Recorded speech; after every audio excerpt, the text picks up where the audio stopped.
Okay? Tayyib. So, ganun pa rin ang aklat na gagamitin natin, Zadul Mustaqni lil Hajjawi rahimahullahu ta'ala. Ang aklat na ito sa madhab ni Imam Ahmad rahimahullahu ta'ala. Kung halimbawa may mga pananaw ang ibang mga madahib na kailangan natin banggitin, kailangan natin ipaliwanag, insyaallah subhanahu wa ta'ala, ipapaliwanag natin. Ngunit, kung hindi naman kailangan, tayo ay naka-straight lang kung ano ang sinabi ng may akda. Tayyib. Qala al-muallif rahimahullahu ta'ala, Kitabul Manasik. Ano ba ang ibig sabihin ng Kitabul Manasik? Ang ibig sabihin ng Kitabul Manasik, ito ang napapaloob dito, yung mga gawain ng Hajj at saka Umrah. Ibig sabihin, yung mga sa loob nito, kung ano ang mga alituntunin tungkol sa pagsasagawa ng Hajj at saka Umrah. Okay? Qala al-muallif rahimahullahu ta'ala, al-Hajj wal-Umrah wajibani 'ala al-muslimi al-hurri al-mukallafi al-qadir fi umrihi marratan 'ala al-fawri. So bago tayo dadako doon sa sinabi ng may akda, aalamin muna natin kung ano ang ibig sabihin ng al-Hajj at saka Umrah. Ano ba talaga ang ibig sabihin ng Hajj at saka Umrah? So ngayon mga kapatid sa pananampalatayang Islam, ayon sa mga nabanggit ng mga ulama, al-Hajj fil lugha, ang Hajj daw sa literal na kahulugan nito, al-qasdu. Anong ibig sabihin ng al-qasd? Ang ibig sabihin, ito ay ang paglalayon o pagpunta sa isang lugar. Yung intention ng isang tao, pagpunta sa isang lugar. Tayyib. Wa amma fil istilah, ang Hajj naman sa termino ng Islam, ayon sa kanyang totoong kahulugan na binanggit ng mga scholars natin, fahuwa qasdu Makkata fi zamanin makhsusin li'amalin makhsusin. Ito daw ay ang pagpunta ng isang tao sa Makkah sa mga itinakdang panahon ng Allah subhanahu wa ta'ala para sa pagsasagawa ng particular na gawain, particular na ibadat, pagsamba sa Allah subhanahu wa ta'ala. Kaya nga ang definition nito, fi zamanin makhsusin, sa takdang oras, li'amalin makhsusin, na sa takdang, kumbaga, yung mga gawain na literal talaga, particular, na hindi pwedeng ginagawa sa ibang mga buwan. Yun ang ibig sabihin ng al-Hajj sa istilah, sa pananaw ng mga ulama. Ngayon dadako naman tayo sa al-Umrah. Anong ibig sabihin ng al-Umrah sa al-lugha, sa literal na meaning nito? Yung totoong kahulugan sa lugha. Tayyib. Sabi ng mga ulama, az-ziyara, ito ay simpleng pagbisita daw sa isang lugar o kaya anumang lugar gustong bisitahin ng isang tao. Az-ziyara. Wa amma fil istilah, fahiya ziyaratul Baitil Haram ala wajhin makhsus. Pero sabi ng mga ulama, sa kanilang istilah, sa kanilang pananaw, ang umrah daw, ito ay isang pagbisita sa Masjidil Haram sa isang particular na pamamaraan na aayon sa ating relihiyon, ibig sabihin ng relihiyong Islam. So, ibig sabihin dito, ang umrah mga kapatid sa pananampalatayang Islam, pagbisita ng isang Muslim sa Masjidil Haram. So, ang Masjidil Haram known sa atin, alam ng lahat, kapag ikaw ay Muslim, dapat alam mo yung Masjidil Haram o kaya Al-Baitil Haram, kasi lahat ng mga gawain na sa umrah talagang nakabase lang doon sa Masjidil Haram, maliban doon sa tinatawag na nilang ihram, insyaallah subhanahu wa ta'ala, sayati na bi'idhnillah subhanahu wa ta'ala. Tayyib, ala wajhin makhsus, ang pagsasagawa daw ng umrah o kaya ang pagbisita daw sa Masjidil Haram, yung mga gawain dito na may mga ibig sabihin particular na gawain, ibada sa Allah Subhanahu wa Ta'ala naaayon sa pamamaraan ng Islam. Naaayon sa pamamaraan ng Islam. Hindi naaayon kung ano ang kagustuhan ng isang magsasagawa ng umrah. Hindi naaayon kung ano ang kagustuhan ng isang tao na kung base lang sa kanyang tajriba, ibig sabihin sa kanyang experience. Hindi ho. Kailangan pag-aralan, kailangan naaayon sa utos ng ating relihiyon, sa pamamaraan ng ating relihiyon. Tayyib. Qala al-muallif rahimahullah ta'ala al-hajj wal-umrah wajiban 'ala al-muslim. So, ngayon, alam na natin kung anong ibig sabihin ng hajj at saka umrah. So, dadako naman tayo doon sa kung ano ang hatol ng Islam, ng ating relihiyon sa dalawang ito, ang hajj at saka umrah. Magiging wajib ba siya? Obligatory ba sa bawat Muslim? Sunna ba siya? Okay? So sabi ng may akda dito, sabi niya, wajiban alal Muslim. Ibig sabihin, ito daw ay obligasyon na kailangan gawin ng isang Muslim. Obligasyon daw na kailangan gawin ng isang Muslim. Ang hajj at saka umrah. Okay? Wajib daw. Okay?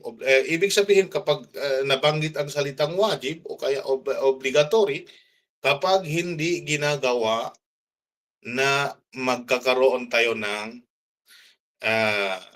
kasalanan sa Allah Subhanahu wa Ta'ala. Kaya pag naririnig natin yung salitang wajib sa anumang ritual o kaya ibada na sisikapin natin, kailangan natin gawin ito. Okay? So ang hajj, may mga condition naman, babanggitin natin mamaya inshallah Subhanahu wa Ta'ala. So, pero ang general na hukom dito, ito ay obligatory, sabi ng may akda, at nabanggit din sa Quran dahil may mga dalil sila, may mga basihan sila. Bakit nila sinabi na ito ay obligatory?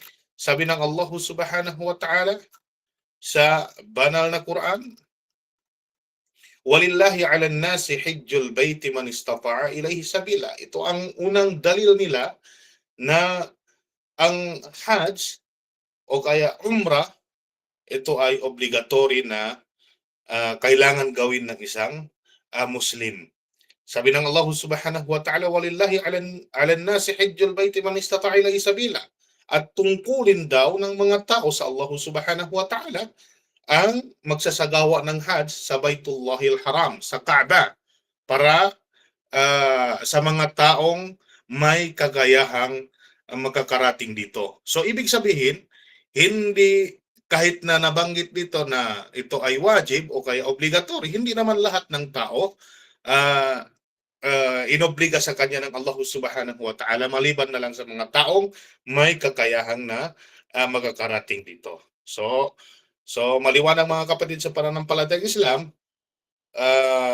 babanggitin din natin mamaya, ito kasama sa mga dalil nila na aya nabanggit natin kung bakit inobliga sa atin ng Allah Subhanahu wa Ta'ala. Tayyib. Qala al-muallif 'ala al-muslim, sa bawat Muslim o kaya sa isang Muslim. So, ibig sabihin, kapag hindi Muslim ang isang tao, hindi inobliga sa kanya ng Allah Subhanahu wa Ta'ala. Although, papasok dito yung tinatawag nilang usulul fiqh, pero hindi tayo, kumbaga, hindi natin kukunin ng mga ganitong pananaw dahil ang layunin natin sa lecture na ito, ipaliwanag lang kung ano ang mga alituntunin sa hajj. So, ibig sabihin, in short, mga kapatid sa pananampalatayang Islam, kapag ikaw ay hindi Muslim, hindi wajib sa iyo, hindi obligatory sa iyo. Kung magsasagawa ka man ng hajj, ito ay hindi tinatanggap ng Allah Subhanahu wa Ta'ala. Kaya swerte pa rin tayo ay mga Muslim. Tayo ay mga Muslim na itong pagbisita sa sa Mecca o kaya Baitullahil Haram, ito ay malaking opportunity sa atin na magsasagawa ng mga uh, ibada sa Allah Subhanahu wa Ta'ala doon, dahil ang lugar na ito napakahalaga sa mga Muslim, at ang pagsasagawa ng prayer doon is equivalent na 100,000 sa isang prayer lang. So, tayo ay blessed. Ibig sabihin, maswerte pa rin tayo. Tayo ay mga Muslim na kasama sa binanggit ng Allah Subhanahu wa Ta'ala, walillahi 'alan nasi hijjul baiti man istata'a ilayhi sabila. Subhanallah. Walillahi 'alan nas. Kasama tayo dito sa kitab, panawagan ng Allah Subhanahu wa Ta'ala. So kapag ikaw ay hindi mananampalataya, isa kang kafir, pasensya ka na lang, hindi ka kasama sa nabanggit ng Allah Subhanahu wa Ta'ala. Tayyib, al-hur, ibig sabihin, magiging obligado sa isang tao, sa isang Muslim, kapag siya ay isang malaya, hindi alipin. Okay? Ang taong alipin, hindi inobliga sa kanya ng ating relihiyon. Bakit?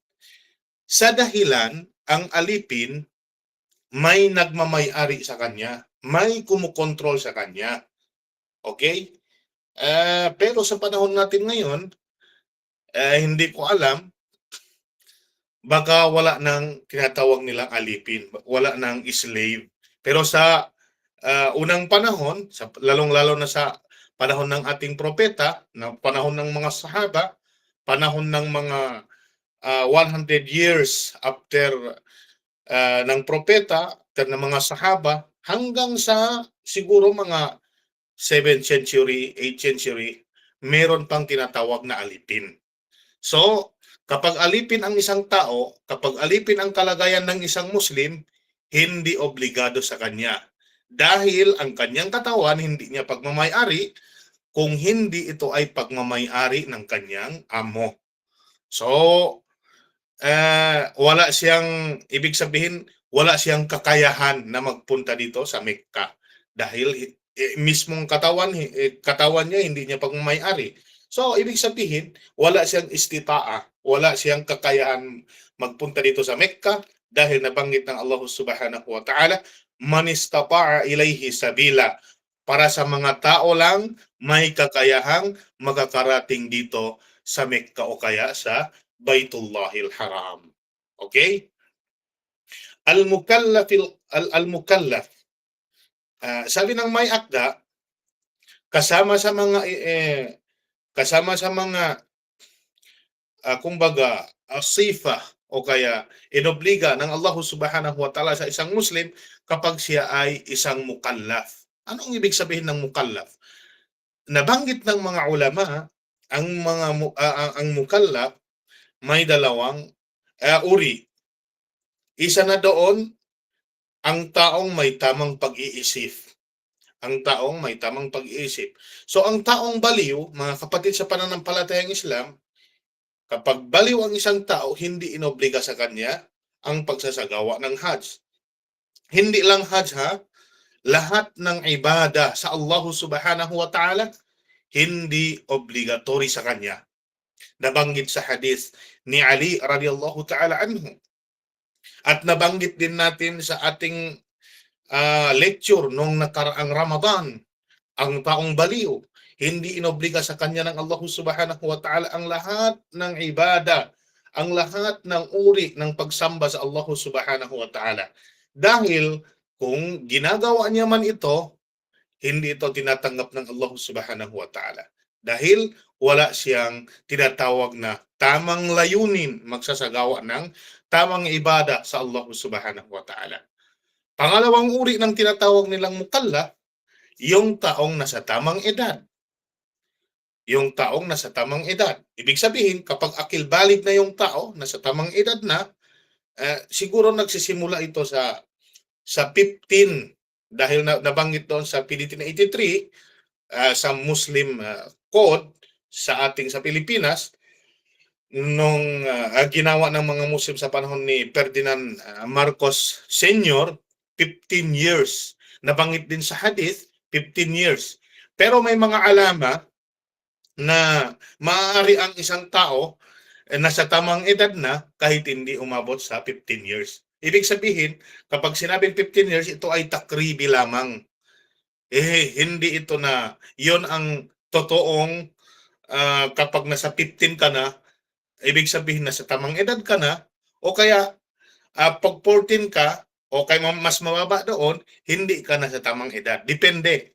Depende yan. Depende sa kalagayan ng isang tao at depende sa panahon.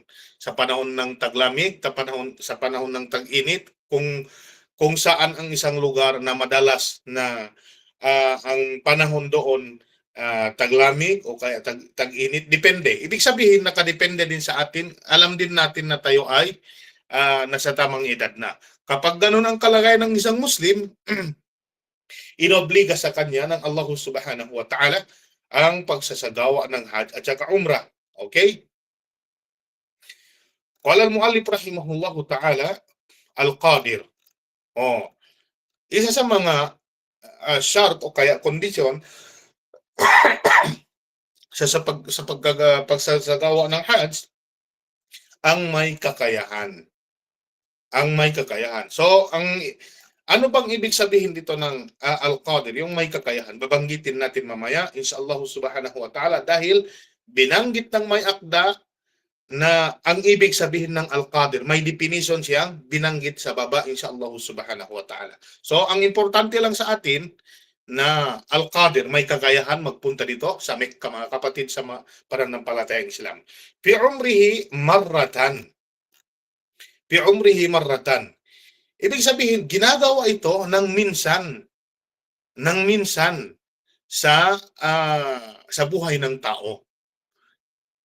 Minsan lang. Ibig sabihin, magiging obligado daw sa buong buhay ng isang tao, isang beses lang daw. Isang beses lang. So, ibig sabihin, kapag ikaw ay madalas magsasagawa ng Hajj, taon-taon, o kaya kahit hindi taon-taon, sabihin na natin na nakapag-Hajj ka na, ngunit gustong mag-Hajj ulit, ang pangalawa, pangatlo, pang-apat, ito ay magiging sunnah. Hindi na matawag ang pangalawang beses na pagsasagawa ng Hajj at saka Umrah, hindi na matawag ito ay obligado, ngunit ito ay sunnah. Okay? Dahil mag-obligado daw sa isang tao, sa buong buhay ng isang tao, marratan wahidan. Isang beses lang daw. So, kasama din dito yung Umrah. Ganon din ang Umrah, mga kapatid, sa pananampalatayang Islam. Ngunit, advance pa rin ang isang tao kung may kakayahan na taong-taong magsasagawa ng Hajj, buwan-buwan magsasagawa ng Umrah, taon-taon magsasagawa ng Umrah, advance pa rin dahil nabanggit sa hadith ang mga gawain tulad ng Umrah na yung dalawang magkasunod daw, ito ay papatawarin ng Allah subhanahu wa ta'ala sa pagitan ng dalawang Umrah ang ating maliliit na kasalanan. So, may advantage pa rin. So, pag obligado ang pinag-uusapan, isang beses lang, mga kapatid sa pananampalatayang Islam. Tayyib, alal fawr, kailangan daw ito agad-agad. Kung ibig sabihin, kung makamit ng isang tao ang lahat ng kondisyon na pwede siyang magsasagawa ng Hajj at saka Umrah, kailangan itong agad-agad. Igagamitan natin ng explanation. Kapag ang isang Muslim mayaman, okay? Ibig sabihin, pag sinabi nating mayaman, may kakayahang magpunta dito sa Mekka. Okay? May pambili ng ticket, may pambili ng pagkain, may pambayad ng hotel. Ibig sabihin, yung mga expenses na ginagamit dito sa pagsasagawa ng Hajj at saka Umrah. Okay? Pangalawa, may tamang pag-iisip. Okay? Hindi siya baliw. At saka nasa tamang edad. Okay? Nasa tamang edad. Kapag ang mga nabanggit natin, ito ay napapaloob sa isang tao, kailangan niyang magsasagawa ng Hajj agad-agad. Okay? Halimbawa, ngayong tao may kakayahan siya, kailangan niyang magsasagawa ng Hajj agad-agad. Okay? Hindi sabi, oh, next year o kaya sa makalawa na lang sa susunod na tao. Hindi. Dahil kapag namatay ang isang tao, ito magkaroon siya ng kasalanan mga kapatid sa pananampalatayang Islam. Ayon sa pananaw ng Hanabila. Ngunit may pananaw dito ang mga Shafi'iyya, sabi nila at alat tarahi, kahit hindi agad-agad. Ngunit mga kapatid, ang rajih, kapag ibadat ang pinag-uusapan, kailangan talaga agad-agad. Yung alisto ang isang tao na gawin talaga ang isang ibada na yun mga kapatid sa pananampalatayang Islam. Five.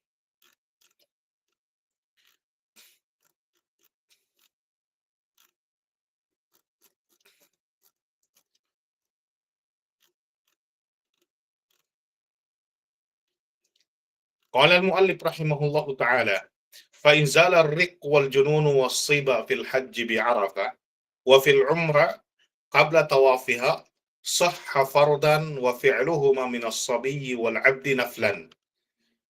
Sabi ng may akda, kung ang isang tao o kaya kung ang isang alipin pinapalaya daw ng kanyang amo, okay? Kung ang isang alipin magsasagawa ng Hajj, halimbawa, tapos pinapalaya siya ng kanyang amo sa araw ng Arafah. Sa araw ng Arafah. Ang araw ng Arafah, inshallah, babanggitin din natin kung ano ang ibig sabihin ng araw ng Arafah. Okay? Dahil ang araw ng Arafah kasama ito sa haligi ng Hajj. 5. Sabi ng may akda, faizala rikko. Okay. Kung ang isang alipin daw pinapalaya ng kanyang amo sa araw ng Arafah o kaya kabla yaumi Arafah, hindi pa dumating ang yaumi Arafah, ibig sabihin naka-ihram na siya, na nakapagniya na, may intention na, papasok na sa Hajj, okay, sa araw ng Arafah, pinapalaya siya ng kanyang amo. Pinapalaya siya ng kanyang amo. Sabi niya, okay, malaya ka na, wala, hindi na kita pagmamayari. Sabi ng may akda dito, sahhafardan, magiging obligado daw sa kanya ang pagsasagawa ng Hajj. Magiging obligado. Ibig sabihin, pag sinabi natin magiging obligado, wala na siyang, hindi, kung magsasagawa siya ulit ng Hajj, hindi, ang hukom dito, ang hatol dito, hindi na magiging obligado, hindi na magiging wajib, kundi magiging sunna lamang. Ang tawag dito sa atin, Hajjatul Islam.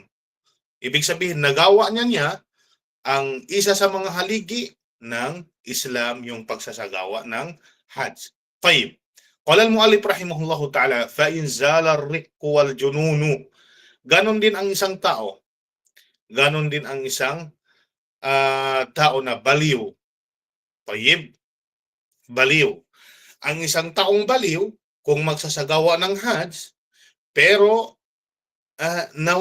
kumbaga, nawawala ang kanyang yung anong tawag dito? Habang nasa Arafah siya, gumagaling siya. Nawala ang kanyang pagkabaliw. Okay? Habang nasa Arafah. Sabi ng may akda, sahhafardan. Magiging obligatory ang kanyang pagsasagawa ng Hajj. Ibig sabihin, kapag sinabi natin ng ganon, sahhafardan, nagawa niya ang isa sa mga haligi ng Islam, yung pagsasagawa ng Hajj. So, ang haligi ng Islam, di ba, 5 pillars of Islam, pagtitestigo sa Allah subhanahu wa ta'ala at kasama sa ating mahal na propeta Muhammad sallallahu alaihi wasallam, pagsasagawa ng 5 times a day na prayer, aayuno, pagbibigay ng kawanggawa, yung zakat, at saka pagsasagawa ng Hajj. So, kapag ang isang baliw daw, tapos magsasagawa ng Hajj, nawala ang kanyang pagkabaliw, magiging okay na sa tamang pag-iisip siya sa araw ng Arafah o kabla yaumi Arafah o kaya kahit nakaalis na sa yaumu Arafah pero may panahon pa para bumalik doon sa yaumu Arafah kabla tulu'il fajri wa hada sayatina bi'idnillahi subhanahu wa ta'ala. Sabi ng may akda, sahhafardan. Okay? Magiging obligado daw sa kanya ang pagsasagawa ng Hajj, ibig sabihin nagawa niya ang isa sa mga haligi ng Islam. Tayyib. Wasiba fi al-hajji. Ganon din. Kapag ang isang bata, ibig sabihin hindi pa nasa tamang edad, pero nung nandoon siya sa Yawm Arafah, magiging 15 years ang isang bata. Ibig sabihin, nasa tamang edad na siya. Okay, sabi ng may akda, sahha fardan. Tayyib. Okay, wa fil umrah qabla tawafiha. Ganon din, kapag sa umrah naman daw, bago tayo magtawaf ng tawaful umrah. Ibig sabihin, kasi ang pagtatawaf, pag sa umrah, may mga haligi din yan, may mga rukun din. Ang unang rukun, yung intention. Pangalawang rukun, yung pagtatawaf doon sa Kaaba. Pangatlong rukun, yung pagsasa'i natin. So ang isang kapag sa umrah daw, ang isang alipin o kaya ang isang taong na majnun, ibig sabihin na baliw, o kaya ang isang bata, tayyib, tapos mawawala ang lahat ng yon, ang isang alipin na pinapalaya ng kanyang amo, o kaya ang isang baliw na nawawala ang kanyang pagkabaliw, o ang isang bata magiging nasa tamang edad. Kapag sa umrah daw, kailangan ito qabla tawafiha, na hindi pa siya nakapagtawaf ng tawaful umrah. Pero kapag nakapagtawaf na, magiging sunna pa rin sa kanila. Pero kapag nangyari ang nabanggit natin kanina, qabla tawaf, na hindi pa nangyari ang tawaf, hindi pa sila nakapagsasagawa ng tawaf, magiging fard ang kanilang pagsasagawa ng umrah, mga kapatid sa pananampalatayang Islam. Kapag sinabi natin magiging fard, kapag gumagawa sila ng umrah sa susunod na taon, sa susunod na buwan, sa susunod na linggo, ang tawag dito ay sunna lamang. Hindi na ang kanilang gantimpala ay hindi na magiging obligado. So, kahit ganon, advance pa rin ang parating magsasagawa ng umrah. Tayyib. Qala al-mu'allif rahimahullahu ta'ala, wa fi'luhuma min as-sabiyyi wal 'abdi naflan. Tayyib. Ang pagsasagawa ng umrah at saka hajj ng buong buo, ibig sabihin nagawang lahat mula sa simula hanggang sa last day ng pagsasagawa ng umrah o kaya hajj, minas sabiyyi. Okay? Tayyib. Sa mga bata, mula sa mga bata at saka alipin, sa mga alipin, naflan. Magiging voluntaryo lamang ito. Ito ay sunna lamang, mga kapatid sa pananampalatayang Islam. Tayyib. So, nabanggit natin kanina, arriko, ang alipin, wal jununu, ang taong walang nasa tamang pag-iisip, wasiba, at saka yung bata na hindi sa tamang gulang. Bakit dito, mga kapatid sa pananampalatayang Islam, sabi ng may akda, wa fi'luhuma, ang nabanggit dito, bata lang at saka alipin. Dahil ang isang majnun, kapag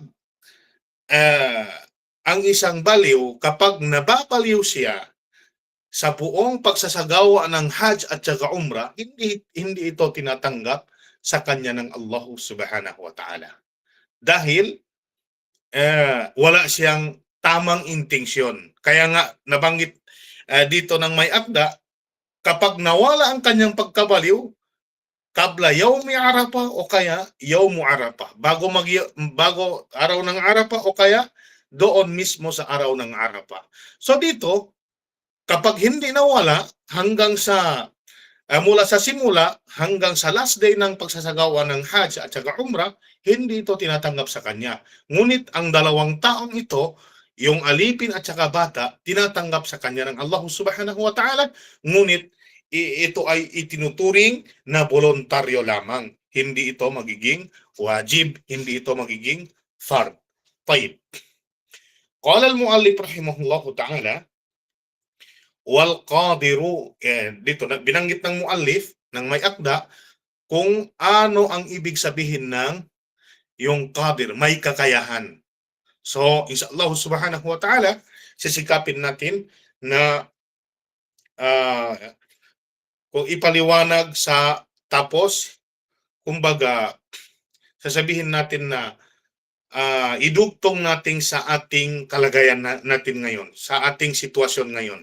Dahil ang qadir o kaya ang binanggit ng may akda sa panahon pa ng may akda o kaya sa unang panahon pa. Ngunit si Hajjawi rahimahullahu ta'ala siguro sa 9th century okay sa 9th century o kaya 10th century ang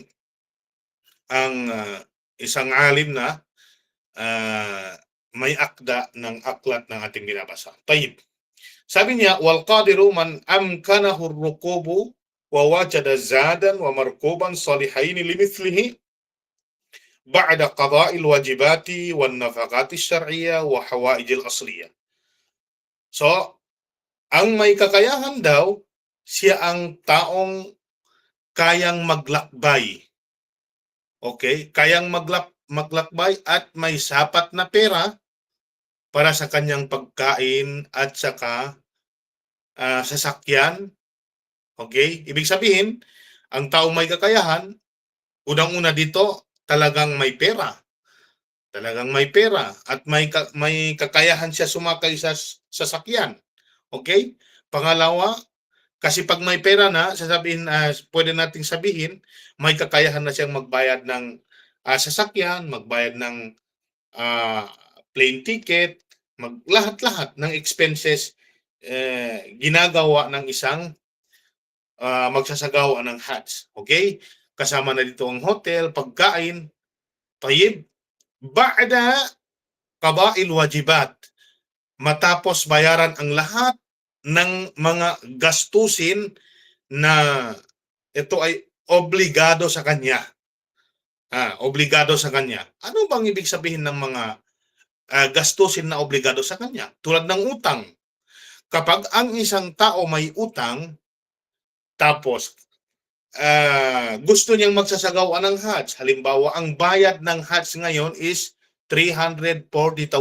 Okay? Palagay natin ngayon, 340,000. Tapos ang kanyang utang, 200,000. Okay? 200,000. So, anong uunahin niya? Magsasagawa ng Hajj siya? Kasi ang pera niya, may pera siyang 340,000. Ang 340,000, kaya niyang magsasagawa ng Hajj dahil nakaabot ito sa amount na kung saan pwede siyang magbayad ng Hajj sa amount na nabanggit natin. Pero may utang siyang 200,000. So kung susundin natin ang binanggit ng may akda, ang muallif rahimahullahu ta'ala, kawaan siya ng Allah subhanahu wa ta'ala, kailangan niyang bayaran ang utang muna. Ito ang obligado sa kanya. Hindi obligado sa kanya ang magsasagawa ng Hajj. Okay? Ngunit, binanggit ng mga ulama, ganon din sa pananaw ng Hanabila, kapag ang bayad ng Hajj, 340,000, tapos may utang siyang 200,000, tapos ang kanyang pera, sa panahon na yon 600,000, bayaran ng utang, tapos ang natirang amount, okay, pwede siyang mag-Hajj dahil nakaabot yon sa amount. So, wala tayong problema dito, pwede siyang magsasagawa ng Hajj.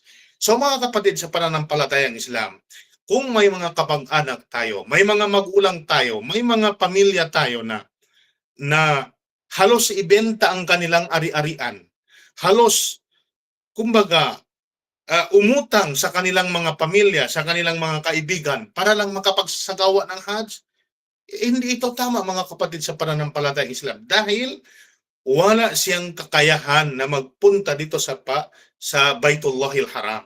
Wala siyang sapat na pera para gumastos sa pagpunta dito upang magsagawa ng Hajj. So, nangyari ito sa atin, sa ating kumbaga, sa ating generation, talagang may mga tao na halos binenta ang kanilang lupa, halos binenta ang kanilang bahay, mga kalabaw, mga hayop na pagmamayari nila para lang makapagsasagawa ng Hajj. Hindi ito tama. Hindi ito tama, mga kapatid, sa pananampalatayang Islam. Tayyib. Okay? kasama dito sa mga wajibat. Tayyib. Wan nafaqatis syar'iyyah. Ganon din, mga kapatid sa pananampalatayang Islam, yung mga gastusin sa ating pamilya, sa ating anak, sa ating asawa. Okay? Ibig sabihin, pwede natin sabihin, yung mga bagay na dapat talaga binibigay sa ating pamilya. O yung mga gastusin, yung pang-araw-araw na pagkain nila, mga kapatid sa pananampalatayang Islam. Okay, may pera ka nga, pero kapag umalis ka naman, wala silang sapat na kakainin.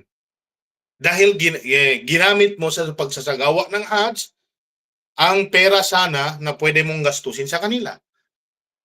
Hindi rin ito tama. May mga nangyayari sa ating ngayon. Pwede natin yung mga jama'atut tabligh. Mas inuuna nila sumama sa mga jama'a na ito kahit walang pagkain ang kanilang mga asawa at anak sa kanilang bahay, mga kapatid sa pananampalatayang Islam. Dahil sabi nila, tinuturing nila itong malaking ibada, malaking worship sa Allah subhanahu wa ta'ala. Hindi tama. Advantage pa rin ang isang tao magsasagawa ng ibada kung may knowledge sa ating relihiyon. Advantage pa rin ang mga tao na gumagawa ng utos ng Allah subhanahu wa ta'ala na may kaalaman, may sapat na kaalaman. May advantage pa rin, mga kapatid sa pananampalatayang Islam. Hindi tama na iiwan mo ang iyong anak, asawa, na wala silang makain upang ikaw ay magkapagsagawa lang ng Hajj. Pero, nabanggit ng mga ulama, al-qadir dito, halimbawa na wala ka naman iniwan sa kanila, pera, pero may pera kang sapat para magsagawa ng Hajj, pero may, anong tawag dito? May sweldo ka naman para paparating.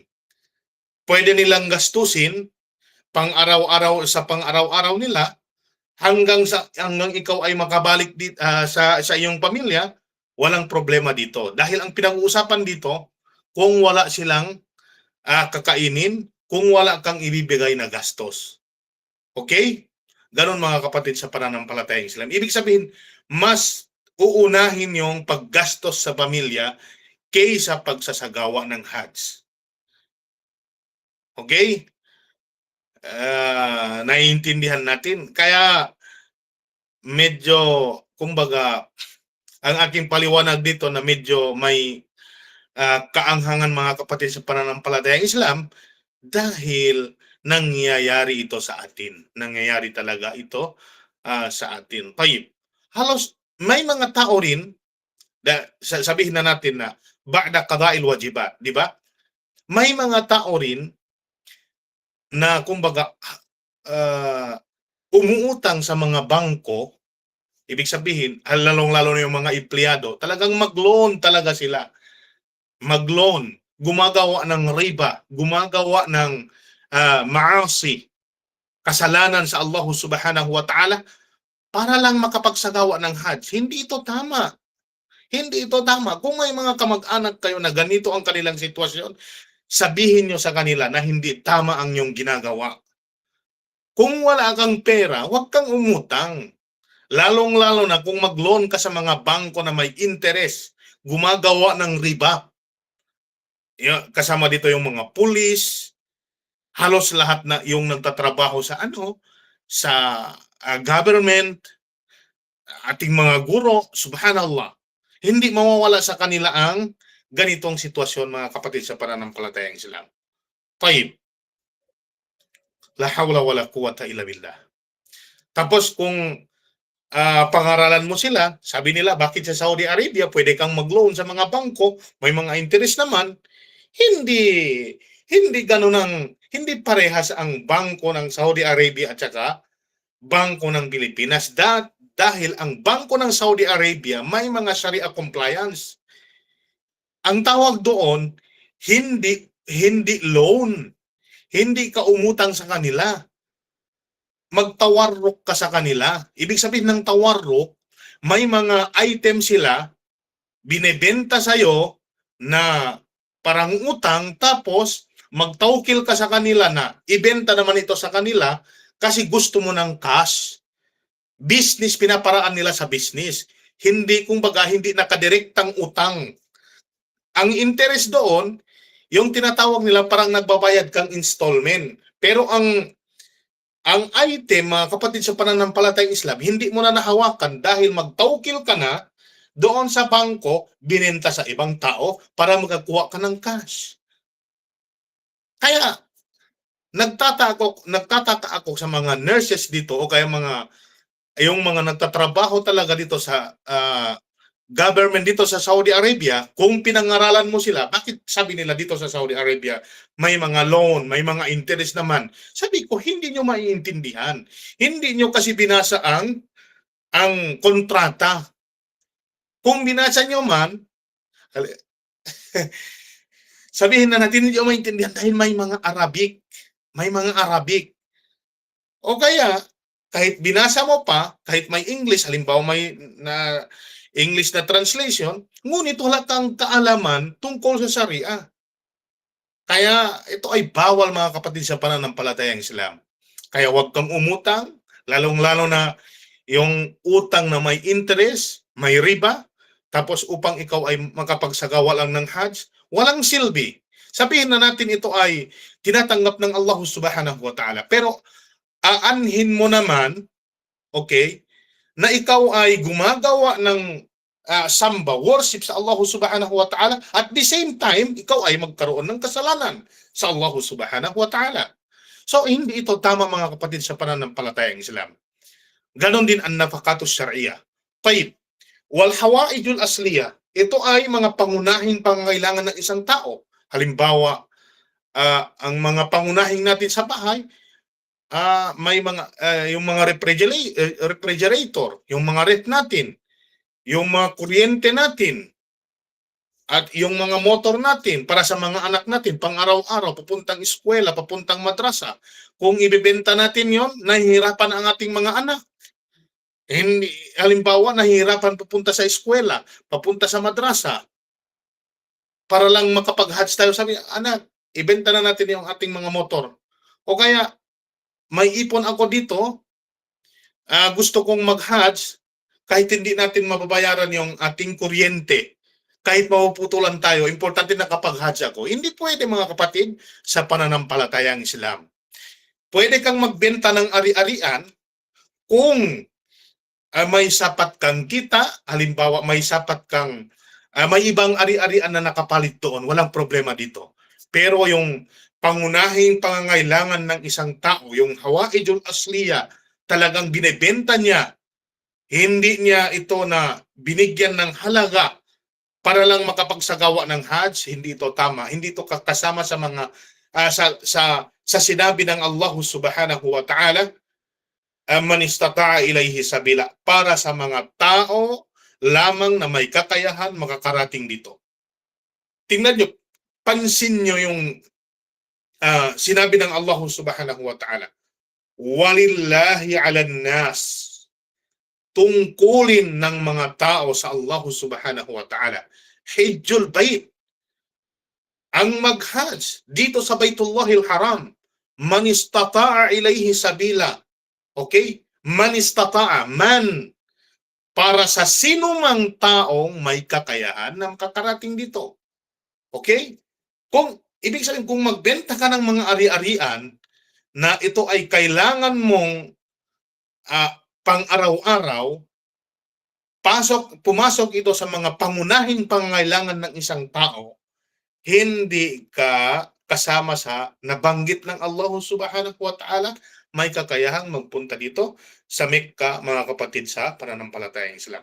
So, gusto kong na iparating sa inyo at iparating nyo din sa inyong mga kabag-anak o kaya sa ating mga sarili na kung halimbawa dumating ang panahon na yun, gusto natin magsasagawa ng Hajj, pero ganito ang ating sitwasyon na hindi obligado, mga kapatid sa pananampalatayang Islam. So ano ang iyong gagawin?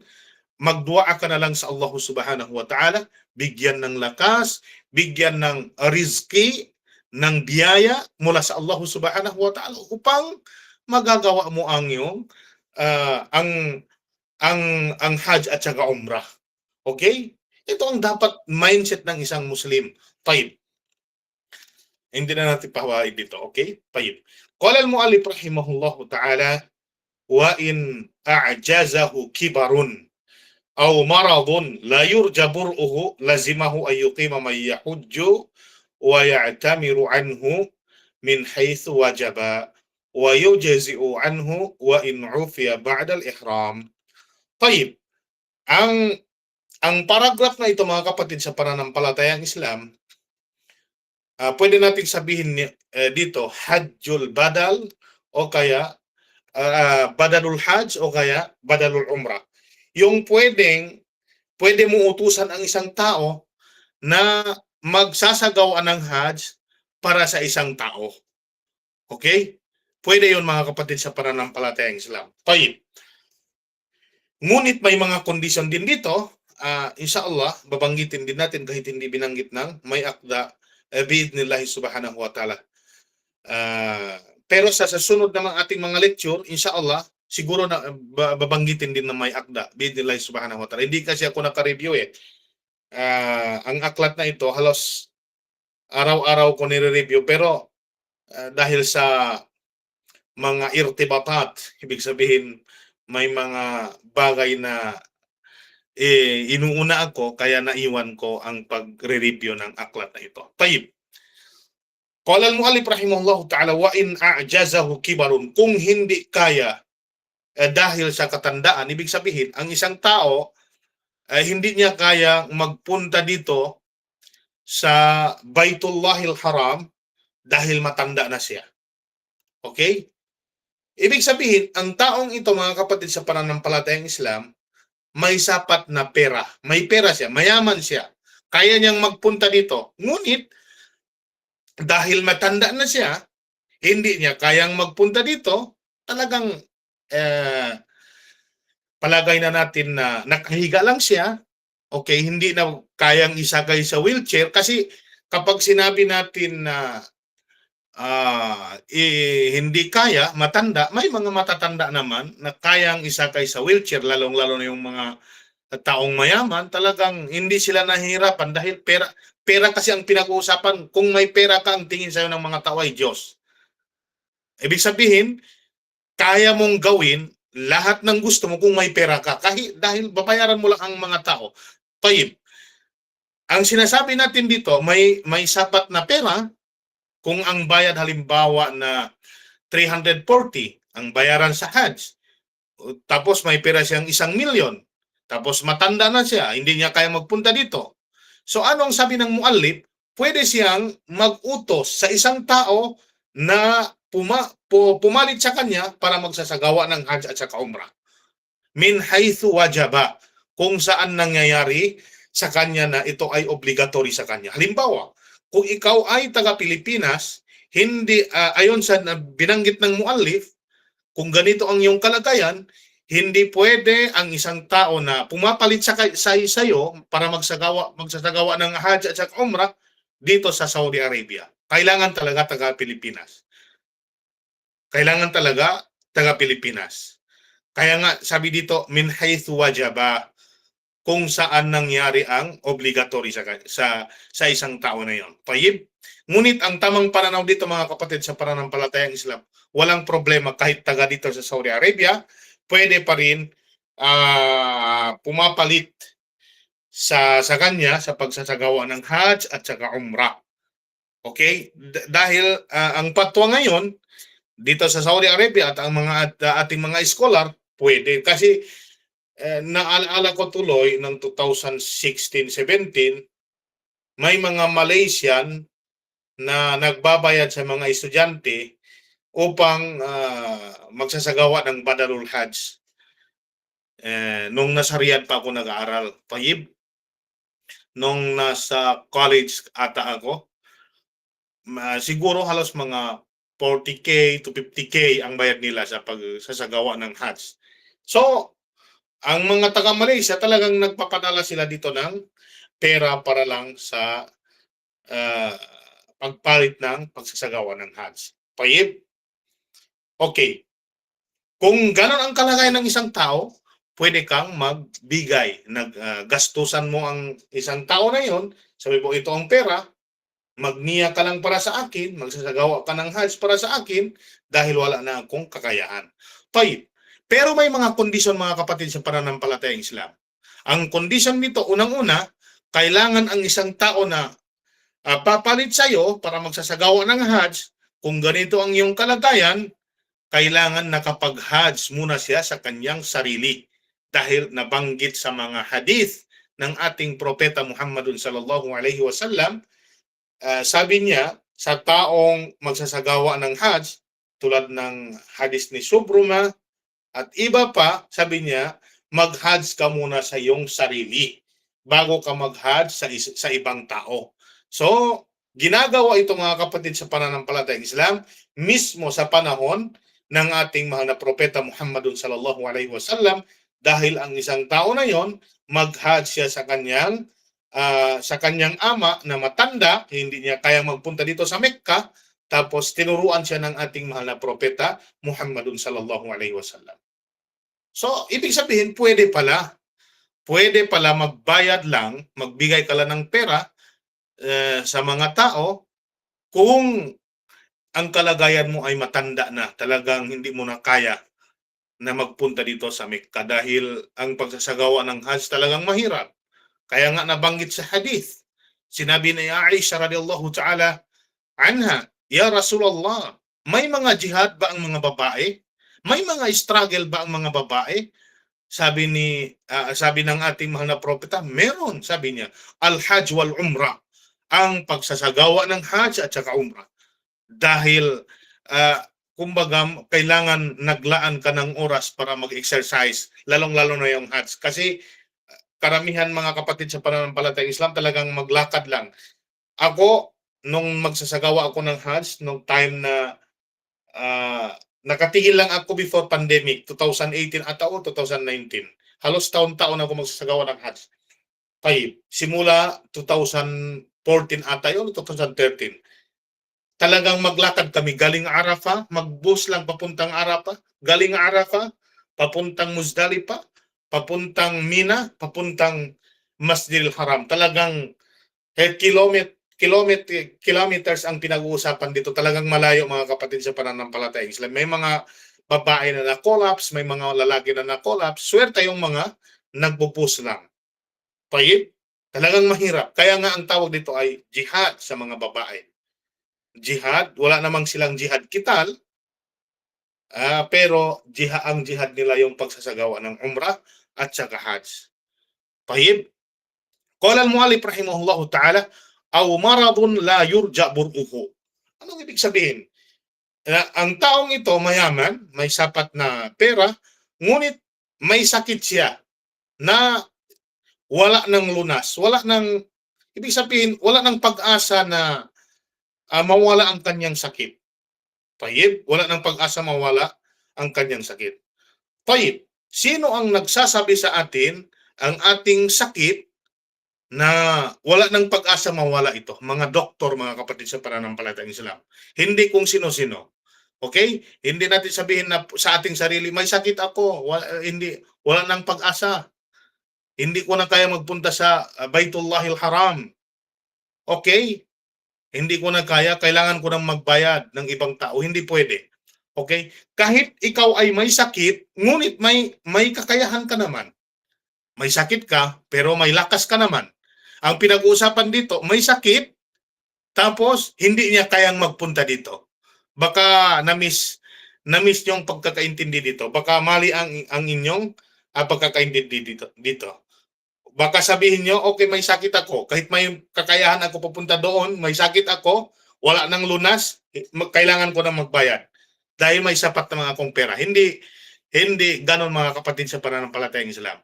Ang taong ito, may sakit siya, ngunit hindi rin niya kayang magpunta dito. Okay? Ang kalagayan niya dito mga kapatid, tulad ng isang matanda na hindi na kayang magpunta dito. Kailangan niya magbayad, gastusan ang isang tao para magsagawa sa kanya ng Hajj at saka Umrah. Qala al-mu'allif rahimahullahu ta'ala, ito ay para sa isang taong may sakit, wa yujzi'u anhu wa in ufiya ba'da al-ihram. Ang sapat na ito daw, sapat na ang taong magsasagawa sa kanya ng Hajj at saka Umrah, tayyib, kahit pa siya gumaling pagkatapos ng ihram. Kapag nakapagsimula na ang isang tao pumapalit sa kanya, halimbawa, sabihin na natin na kapatid mo, kamag-anak mo, kaibigan mo, na pumalit sa'yo na para magsagawa ng Hajj at saka Umrah, tapos biglang sabihin na natin na himala, okay? Himala, nawala ang iyong sakit agad-agad. Pero ang tao na yon nakapagniya naman para sa iyo. Sabi ng may akda dito, walang problema. Ito ay ibig sabihin sapat na nagawa mo na ang obligatory na pinag-uutos sa iyo ng ating relihiyon, kahit ikaw ay hindi na magsasagawa ng Hajj at saka Umrah sa susunod na taon. Dahil na nakapag-ihram na sapat na yon, inshallah subhanahu wa ta'ala. Ano bang ibig sabihin ng ihram? Inshallah, babanggitin natin sa mga susunod nating lecture. Hindi yung paniniwala natin yung ihram, yung pagsuot ng damit. Baka yung ihram na binibili natin, hindi. Ang ihram, babanggitin natin inshallah subhanahu wa ta'ala sa kumbaga sa sifatul Hajj at saka Umrah. Kung saan babanggitin natin yung paano natin isinasagawa ang Hajj at saka Umrah. Okay? Baka sasabihin nyo, may ihram ako. Hindi. Ang ihram po, inshallah, babanggitin natin sa susunod na ating mga lecture. Tayyib. Qala al-mu'allif rahimahullahu ta'ala, wa yustaratu liwujubihi 'ala al-mar'a wujudu mahramiha. Kasama sa mga kondisyon bago ito maging obligado sa isang babae na magsasagawa ng Hajj at saka Umrah, kailangan may mahram daw. Kailangan may mahram daw. Ano bang ibig sabihin ng mahram? Qala al-mu'allif rahimahullahu ta'ala, wa huwa zawjuha aw man tahrumu alayhi 'ala at-ta'bid binasabin aw sababin mubahin. Okay? Tayyib. Para sa mga babae, ito intended lang ito para sa mga babae Pero wala namang problema na sa ating mga kalalakihan dahil may mga nanay tayo, may mga kapatid tayo, may mga asawa tayo na dapat nating iparating ito sa kanila. Tayyib. Tulad halimbawa, kung may lecture ako intended lang sa mga kababaihan, halimbawa bubble hide at saka nipas, yung mga lalaki halos ayaw na nilang makinig dito dahil wala namang daw connection sa kanila. Mga kapatid sa pananampalatayang Islam, may mga asawa ka, may mga kamag-anak ka, may mga kapatid ka. Okay? Hindi sila makapunta sa masjid, sa dars, kung saan nagla-lecture ka, tayyib, kailangan mo ring makinig ng mga ganitong alituntunin dahil kailangan mong magturo sa mga anak, sa kapatid, sa nanay, kamag-anak, tayyib. Okay, para sa mga babae, kailangan nilang may kasamang mahram. Okay? Anong ibig sabihin ng mahram? Wa huwa zawjuha, asawa nila o kamag-anak kung saan man tahrumu alayhi ala ta'bidi binasabin aw sababin mubahin, kung saan na hindi pwedeng pakasalan habang buhay ang tao na yon. Ibig sabihin hindi pwedeng pakasalan ng isang babae ang taong sumasama sa kanya, magiging mahram niya habang buhay maliban doon sa kanyang asawa.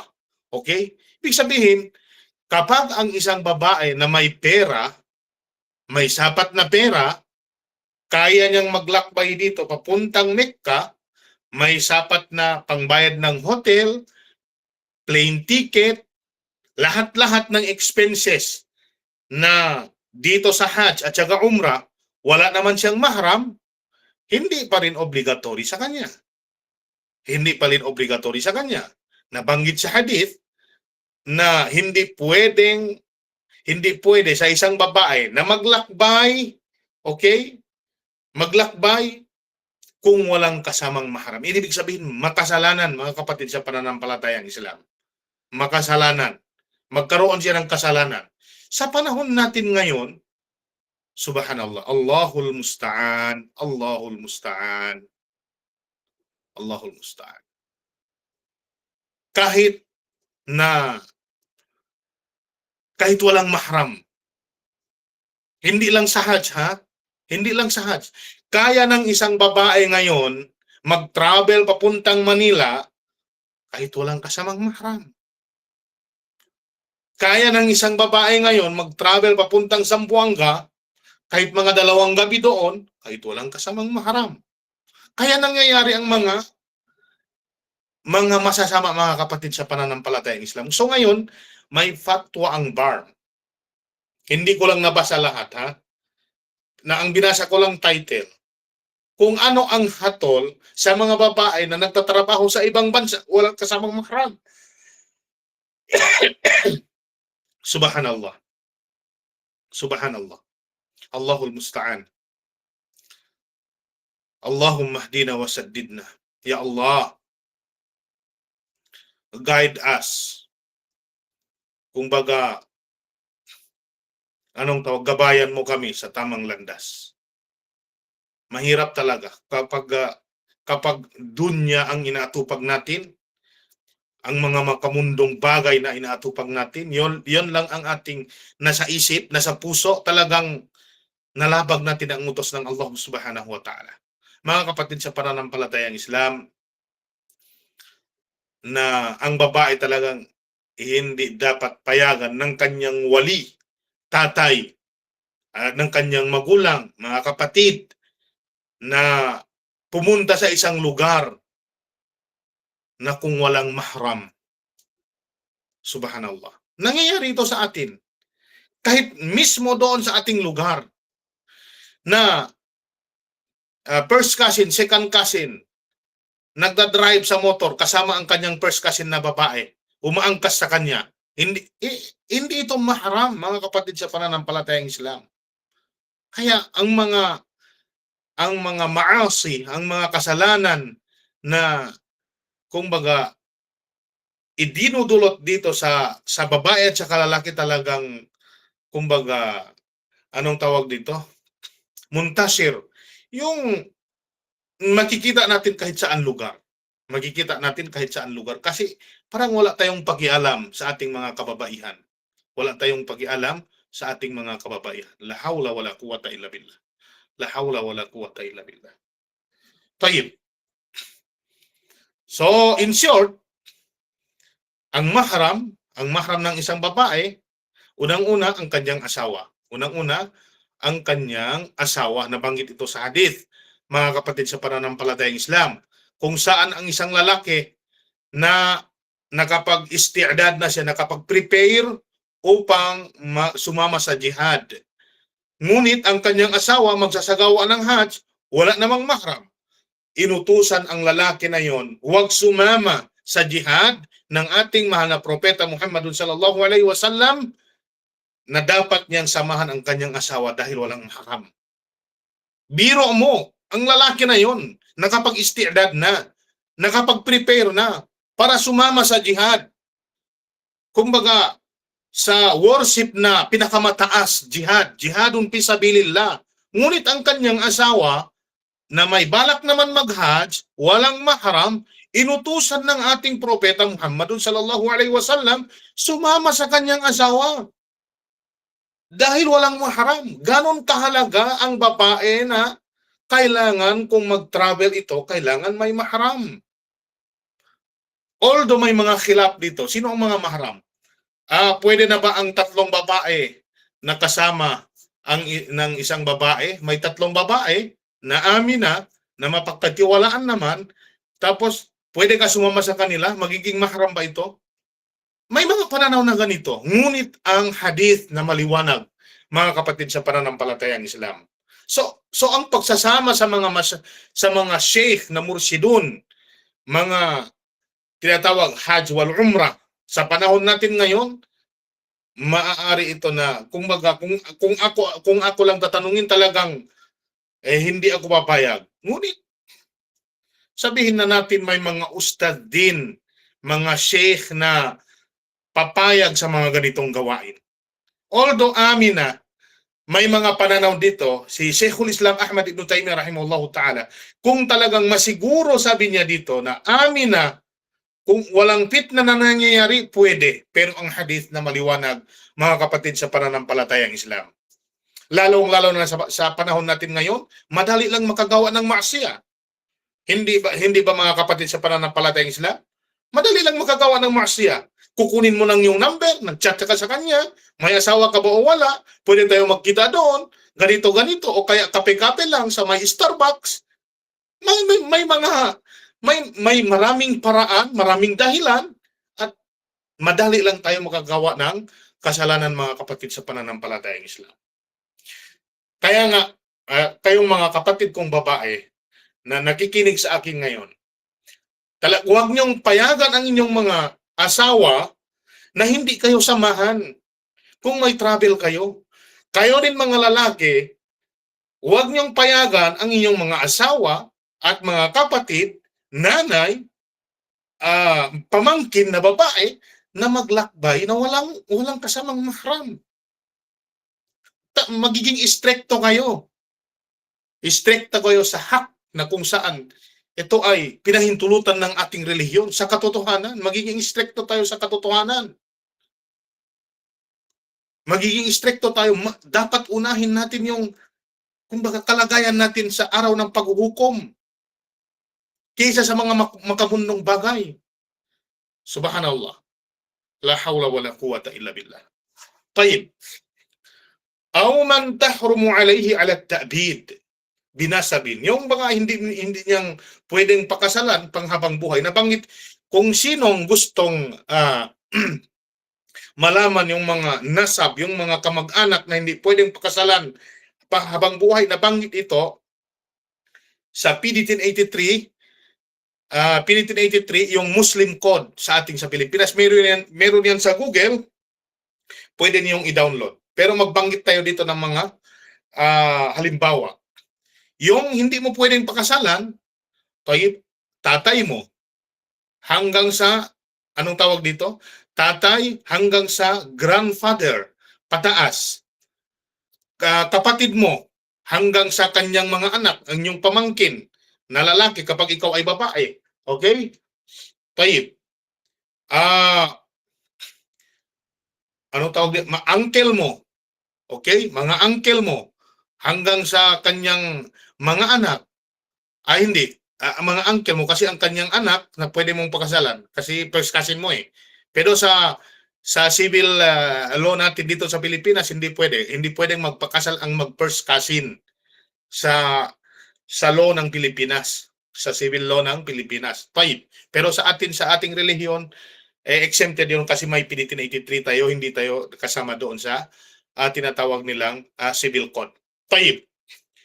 Ayun mga kapatid sa pananampalatayang Islam, pamangkin. Pero kapag kapatid ng asawa mo, babae o kaya lalaki, hindi mo yan mahram. Okay? Kapatid ng asawa mo, hindi mo yan mahram. O kaya first cousin mo, hindi mo yan mahram. May mga mindset din ang mga babae dito na sabi nila, first cousin ko naman yon, bakit ka nagsiselos sa akin? Kumakain lang kami doon. Nagkukwentuhan lang kami. Kasama ko ang mga first cousin ko. May mga babae naman doon. Hindi to tamang rason. Kung ako, asawa ko na sasabihin niya sa akin ng ganon, hindi ko mapayagan. Hindi ko mapayagan. Kailangan talaga magselos ang lalaki sa kanyang asawa. May mga lalaki mga kapatid sa pananampalatayang Islam, hinahayaan nila ang kanilang mga asawa na nagpapakita ng aura sa mga Facebook. Hindi man sila magselos. Hindi sila nakaramdam ng selos. Hinahayaan nila. Nakikita ng mga ibang lalaki na hindi nakapagsuot ng anong tawag dito, ng kombong, yung turong ng hijab. Kahit walang hijab, nakikita ang mga buhok. Ang lalaki sa mga ganitong sitwasyon, mga kapatid, sa pananampalatayang Islam, kailangan magselos. Kailangan may selos ka. Ito kasi ang tamang utos ng ating relihiyon para maalagaan natin ang ating mga kababaihan sa mga gawaing na masasama. Mga anak, mga nanay, mga pamangkin natin. Kaya talagang kumbaga, naiinis ako sa mga lalaki. Walang kaselos-selos sa kanilang mga asawa na kahit ang kanilang Facebook na puno ng maasi. May mga music, may minsan nga nag-post ako na kasi minsan eksidente tayo nakapindot sa mga my day ng iba eh. Ako talagang nangyari sa akin na maraming beses na kahit may music, nakahijab naman halimbawa, pero may music, nakahijab, o kaya kung pwede natin tawagin na yung hijabi, niqabi, okay? Pero naka-music naman ang background. Ibig sabihin, napindot natin na minsan, ganon ang kanilang sitwasyon na hindi to pwede mga kapatid kasi ang music ito ay haram. Haram, pinagbabawal sa ating relihiyon. Paano pa kaya kapag nakikita ang buhok? Tapos ang mga asawa naman wala namang pakialam. Mas okay pa sa kanila na ganun ang kanilang asawa. Kumbaga, sinasabihan pa ang sexy ng aking asawa, mashallah. Bagong gupit yan o kaya kanina lang yan nagpunta sa parlor, humingi sa akin ng pera, nagpakulay ng buhok. Sa mga Facebook nangyayari ito ngayon eh. La hawla wala quwata illa billah. Mga kapatid sa pananampalatayang Islam, dapat natin sikapin ang mga ganitong gawain na wag nating basta-basta payagan ang ating mga kababaihan gumagawa ng mga bagay na sabihin natin na ikakasira ng ating akhirah, yung buhay natin na panghabang buhay. 'Di ba? Kung magdua tayo, manalangin tayo sa Allah Subhanahu wa Ta'ala, Allahumma aslih li dini alladhi huwa ismatu amri wa aslih li dunyaya allati fiha ma'ashi wa aslih li akhirati allati ilayha ma'adi. Kumbaga tayo ay manalangin sa Allah Subhanahu wa Ta'ala na kumbaga linisin niya, okay? Anong magandang term? Linisin o kaya aslih, hindi ko alam. Teka lang ha, mag-isip ako ng tamang term. Halimbawa kapag ang isang tao may tayyib, ayusin. Okay. Ayusin ang aking dunya para sa aking kabuhayan dito sa dunya. Ayusin ang aking akhirah para sa aking kabuyang panghabang buhay sa aking akhirah. Panghabang buhay, sinabi mo yun. Sinabi mo yan sa Allah Subhanahu wa Ta'ala. Okay, manalangin ka sa Allah Subhanahu wa Ta'ala na ayusin ang iyong kabuhayan panghabang buhay. Tapos ikaw naman, itong lalaki at saka si babae, na sinisira mo ang iyong panghabang buhay na kabuhayan. Anong silbi ng panalangin na yun? Anong silbi ng dua na yun? Wala, di ba? Walang silbi. So mga kapatid sa pananampalatayang Islam, kumbaga, I'm very sorry. Ako ay humingi ng paumanhin kung maanghang ang aking binitawan na salita na tungkol dito dahil nangyayari ito sa atin. So, inshallah Subhanahu wa Ta'ala, na bukas naman ang ating lecture, kasi although kadalasan ng ating lecture, 1 hour lang, okay, tapos yung 30 minutes, open forum tayo. So, inshallah, parang sumumpo na tayo, inshallah Subhanahu wa Ta'ala, bukas naman, inshallah, bukas naman i-continue natin ang ating lecture. Inshallah kung may mga katanungan kayo, pwede kayong magtanong inshallah Subhanahu wa Ta'ala. Hada wallahu a'lam. Wa sallallahu ala nabina Muhammad wa ala alihi wa sahbihi ajma'in. Salamat. May mga tanong ba dito? Pwede niyong Waalaikumsalam warahmatullahi wabarakatuh. i-chat o kaya pwede kayong mag-voice inshallah. Ya Syekhana, jazakallah khairan po sa inyong makabuluhan at talagang punong-puno ng aral na lecture. Before po tayo mag-entertain ng mga questions, ay nais ko lamang po i-announce sa lahat ng ating attendees ay meron po tayong sinend na Google Link form dito sa ating chat box. So please fill up po itong para sa inyong attendance po, inshallah. So ayan lang po again, please fill up the Google Link form for your attendance. Dahil inshallah, biiznillah, after our dawrah, ay magkakaroon po ng certificate of recognition ang lahat ng mga naka-attend ng lahat ng ating muhadara, inshallah subhanahu wa ta'ala. So, sige po, proceed na po tayo. Kung sino man po ang merong mga questions about sa natalakay ng ating butihing sheikh sa kanyang maudu or topic ngayong araw, ay maaari po kayong mag-ask ng question. I-open lamang po ang inyong mic sa mga kalalakihan at sa mga kababaihan naman ay i-type po ang inyong mga questions dito sa ating chat box, inshallah.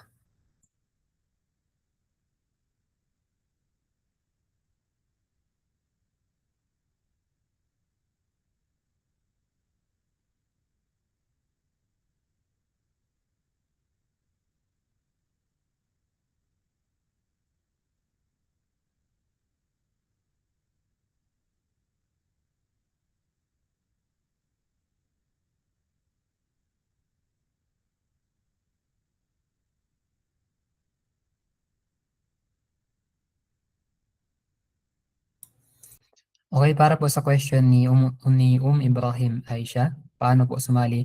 So please fill up lang po ang attendance natin. This dawra or lectures is open for all. Bismillah subhanahu wa ta'ala. So paki-fill up lang po ang ating attendance na nandito sa ating chat box.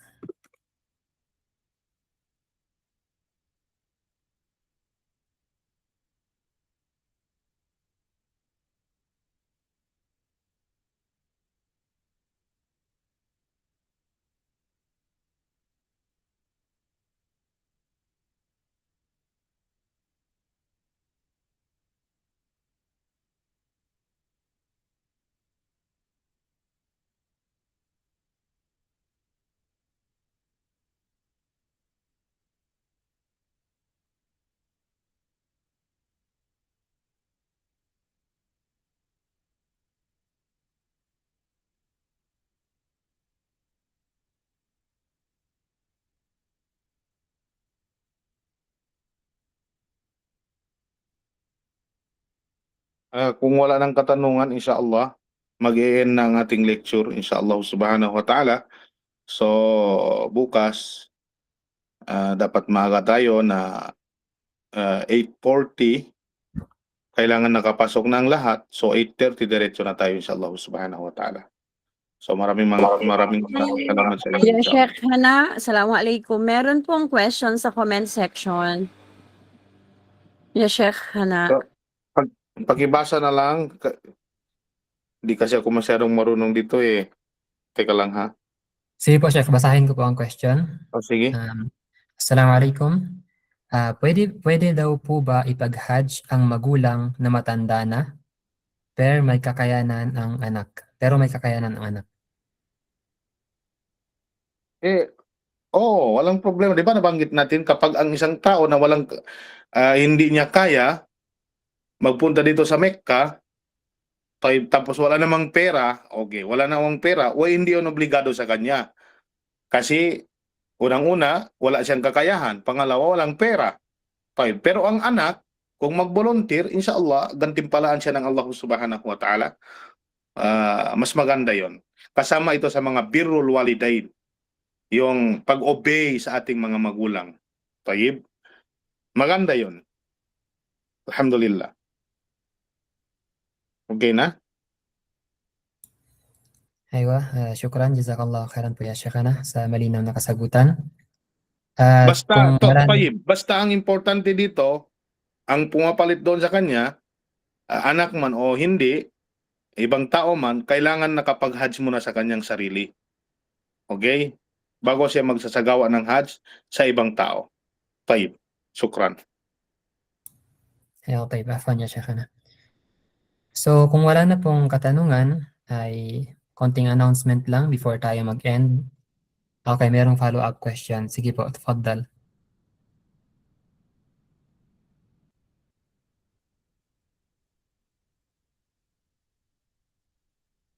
Ya Ibrahim, ano po inyong follow-up question? Last question before tayo mag-end, inshallah.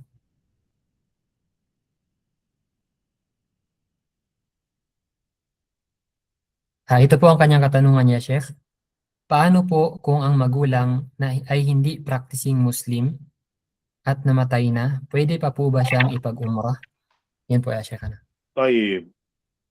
Anong ibig sabihin ng hindi practicing Muslim? Yung hindi nagdarasal 5 times a day?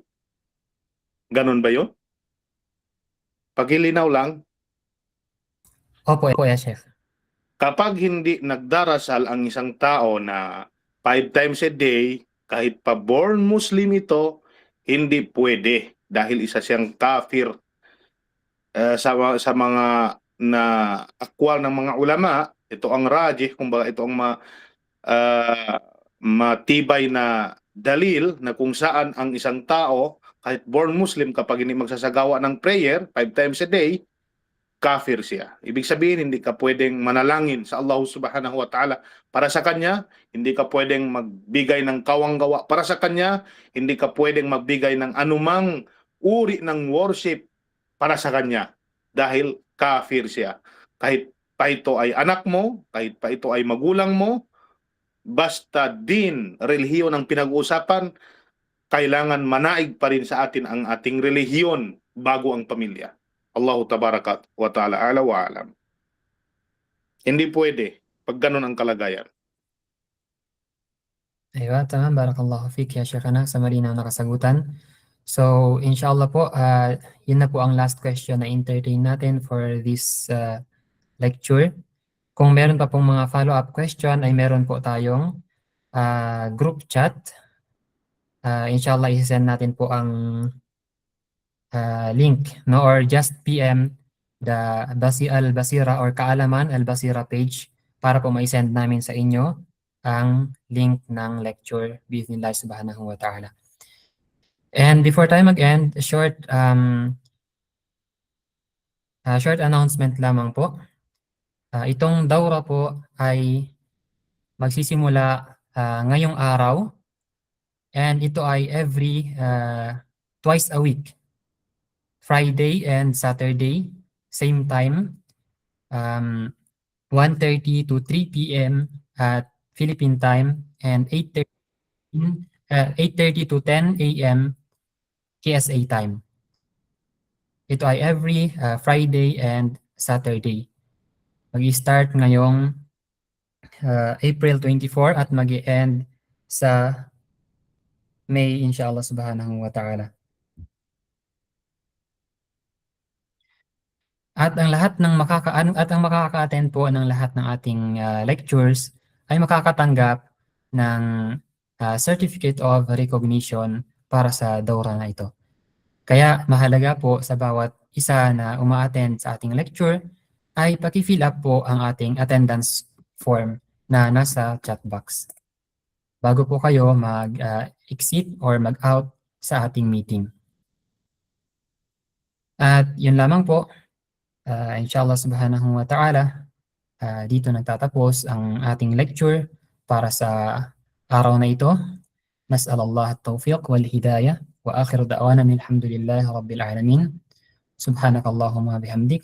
Nashhadu an la ilaha illa ant, nastaghfiruka wa natubu ilaik. Wassalamu alaikum warahmatullahi wabarakatuh. Jazakumullahu khairan sa inyong paghutur sa ating muhadara.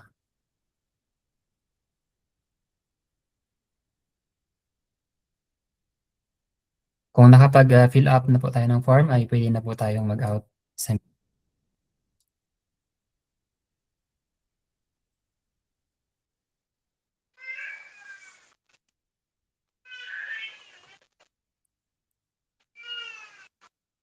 Isan mo daw yung ano kong invite link.